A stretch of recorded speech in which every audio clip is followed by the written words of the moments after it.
নমস্কাৰ বন্ধু-বান্ধৱীসকল পুনৰ এবাৰ সকলোকে স্বাগতম জনাইছোঁ আন এটি জব ইনফৰ্মেটিভ ভিডিঅ'লৈ লৈ আহিছোঁ আন এটি জবৰ ইনফৰমেশ্যন আৰু আজিৰ এডভাৰটাইজমেণ্টটো হৈছে অৰিয়েণ্টেল ইঞ্চুৰেঞ্চ কোম্পানী লিমিটেডৰ পৰা য'ত তেওঁলোকে সৰ্বমুঠ 500টা পদৰ বাবে আবেদন বিচাৰিছে গতিকে আহক পলম নকৰি ডিটেইল এডভাৰটাইজমেণ্টখন চাইছোঁ এইখন অফিচিয়েল এডভাৰটাইজমেণ্ট আপোনালোকে স্ক্ৰীনত দেখিছে আৰু 500টা এছিষ্টেণ্ট পদৰ বাবে আবেদন বিচাৰিছে অনলাইন যোগে আবেদন অলৰেডি ষ্টাৰ্ট হৈ গৈছে আজিৰ পৰা আৰু অহা 17 আগষ্টলৈকে অনলাইন আবেদন কৰাৰ সময় আছে আবেদনৰ বাবে যেটো এজ লিমিট দিছে মিনিমাম 21 ইয়াৰ্স হ'ব লাগিব আৰু ম্যাক্সিমাম 30 ইয়াৰ্সলৈকে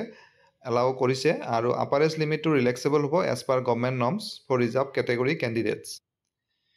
এডুকেশ্যন কোৱালিফিকেশ্যন গ্ৰেজুৱেট হ'ব লাগিব যিকোনো ষ্ট্ৰীমৰ পৰা গ্ৰেজুৱেশ্যন কৰা সকলে আবেদন কৰিব পাৰিব এক্সামিনেশ্যন চেণ্টাৰ আমাৰ অসমৰ গুৱাহাটী ডিব্ৰুগড় শিলচৰ আৰু যোৰহাটত আছে আবেদন কৰাৰ বাবে যেটো অনলাইন ফিজ হ'ব হেতু এসসি এসটি কেণ্ডিডেটছৰ বাবে 100 रुपीस হ'ব আৰু বাকি আদাৰ কেণ্ডিডেটছসকলৰ 850 रुपीस www.orientalinsurance.org.in এই ওয়েবসাইটত গৈ অনলাইন যোগে আবেদন কৰিব লাগিব এতিয়া আহিছো স্যালাৰি যেটো স্কেল অফ পে হয় হেতু 22405 টকাৰ পৰা ষ্টাৰ্ট হ'ব বেসিক পেটো আপ টু 62265 रुपीस আৰু এটো এটা 40000 পাৰ মান্থ ইনিশিয়ালি